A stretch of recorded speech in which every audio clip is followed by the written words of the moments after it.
Joining me now is Democratic Congresswoman Becca Balint from Vermont. Thank you so much for being here. I appreciate it.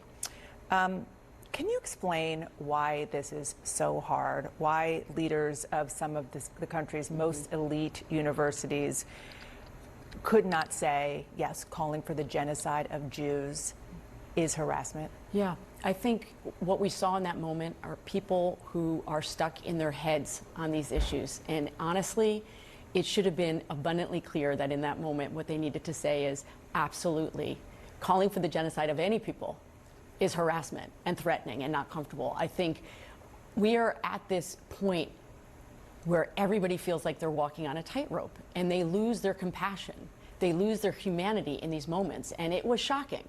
Watching that testimony was absolutely shocking. And I think we all have to do better about bringing our heart and our compassion every single time we talk about these issues. Why are they forced onto this tightrope? What about the culture in higher education right now makes them feel like if they say, yes, calling for genocide against Jews will hurt them with their, either with their leadership, with their professors, or their student body? I don't know. All I can tell you is we all have to get back to basic humanity here. And we get so hung up on words, right? And it is so clear when we talk about this horrible, horrible war between Israel and Hamas, that there are all of these outside pressures forcing us to try to say certain words in a certain way. And then what happens is we end up saying nothing, nothing of substance. I want to play part of a video that you released when you were campaigning for the House in 2022, talking about your family history. I know what can happen when we turn away from each other. My grandfather was murdered on a death march in the Holocaust. I grew up with the knowledge that people can be led astray when they're scared. You are obviously the granddaughter of somebody who was killed in the Holocaust. Yeah. You are a proud progressive Jew. What is it like to be you, to have all of these competing pressures right now when you do see a lot of the progressive movement being outright anti-Semitic in some spaces? The anti-Semitism has been unmasked in the same way that the Islamophobia in this country has been unmasked by this. And I think what has become so clear to me is people are not willing to hold complexity.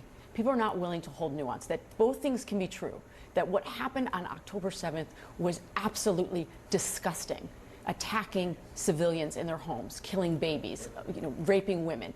That is abhorrent. And also seeing those civilian deaths in Gaza is also abhorrent. And somehow right now we're not able to hold the complexity, but we need to. This is not an easy issue. I want to play part of an exchange that I had with the chairwoman of the Progressive Caucus, Pramila Jayapal, on State of the Union on Sunday. Rape is horrific. Sexual assault is horrific. I think that it happens in war situations. Terrorist organizations like Hamas obviously are using these as tools.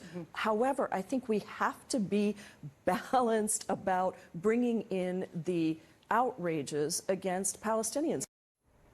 A few days later, she released a statement. Saying, let me be clear again that I unequivocally condemn Hamas's use of rape and sexual violence as an act of war. Take me behind the scenes in your caucus. Why did she need to do that? How much pressure was there on her? You know, since I am not her, I can't speak to the pressure that she felt. I know for many of us within the Progressive Caucus right now, I think we are struggling with the fact that we all feel similarly, but that somehow isn't being heard by so many of our constituents. We all want an end to this war. We all want there to be a safe and secure Gaza with no Hamas in charge. We want all the hostages released. We want the same things. And it is so clear to me that in these moments that when we struggle so hard to hold both complexities, that sometimes we say but however instead of yes and, because it's a yes and every single time. Becca Balint, I'm so grateful that you came on for this important conversation. Thank you so much, Congresswoman. Thank you, Dana.